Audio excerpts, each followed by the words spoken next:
us to start blaming Daniel Jones, you know? I'd rather be like, oh, Daniel Jones didn't do it, rather than us at the end of the games just blowing it. Hey guys, what's up? My name is Anthony, and welcome to another edition of B&A Sports Talk, and welcome to another edition of my mock draft Giants series. No, just kidding, we're not doing that. Cut the graphic. Anyway, so what I'm going to do today is my mock draft, just a little bit of it. I'm going to put it up on the screen.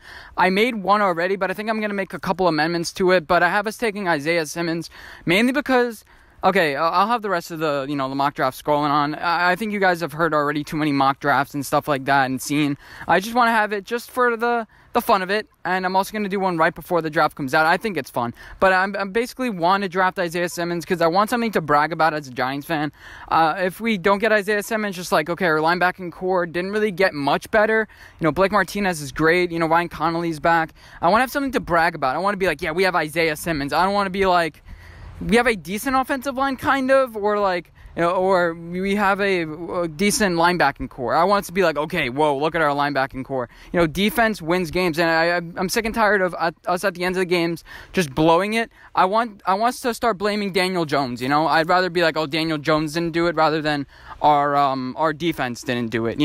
And I think that's going to be challenging this year. I really do. I think it's going to be challenging because Joe Judge is the first-year head coach. Daniel Jones is learning a new offense. He's a great hard worker.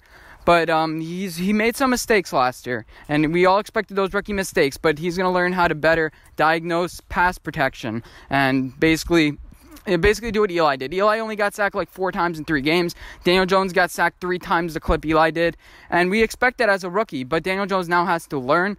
Hopefully he's taking those proper precautions. He doesn't know how to manipulate guys with his eyes just yet, but he's a very raw guy, and Patrick Mahomes even said, I didn't know how defenses worked until this year. So, Daniel Jones has a lot of learning to do. I'm excited to see the steps that Daniel Jones makes this year, but it's going to be difficult with the whole corona thing going around and everything like that. We're going to build a culture through losing next year. It's just what's going to happen.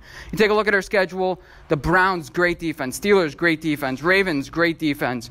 NFC West, they're pretty good. I don't think the Rams are going to be good next year like everyone doesn't think. The Cardinals, they have a better defense with Jordan Phillips at the defensive tackle spot. Still have Adrian Peterson and really controversial, apparently, Budda Baker. But, they have a really good defense. And we also play the Buccaneers. It's just like we're not going to have an easy schedule next year. Let's build a culture through losing. Realistically, I think we're going to have 5 to 6 wins next year. I don't see a lot of wins on the schedule, but I want to build a culture. I want Daniel Jones to play better.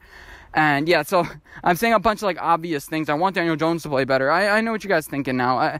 It's not really too in-depth analysis, but we need to build a culture. We need to be just losing with unfortunate plays, lucky bounces here or there, and then players would want to come to play for us. We're gonna have a lot of cap space next year, but obviously you're gonna have to start paying the guys that Dave Gettleman have drafted. So you always have to think about that.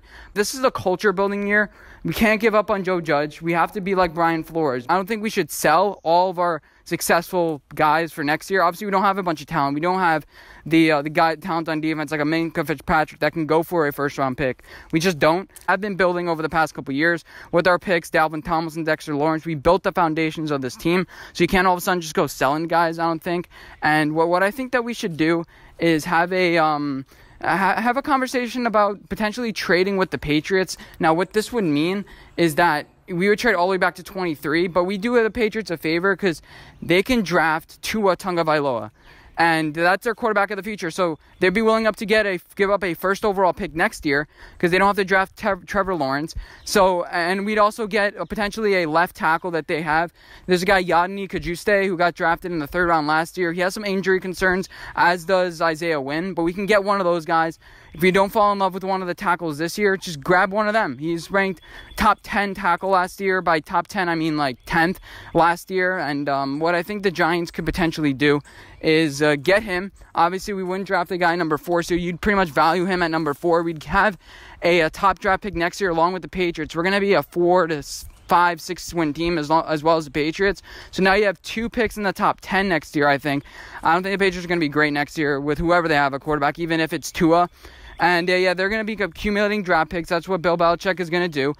And yeah, I'd honestly think about that. And at 23, you draft an edge guy. Your Torgos Matos is going to fall. Maybe you draft an Xavier McKinney from Alabama or something like that, and you still get a center guard in early 2nd round. So that's the mindset that I think we should have. We are close But we should get more established guys that have been in the league for a couple years and have proven that they can do it. And yeah, so that's my opinion. What do you guys think of the scenario? Would the Giants win this? I know it's kind of like a mock draft Giants series, but that's where my head is now.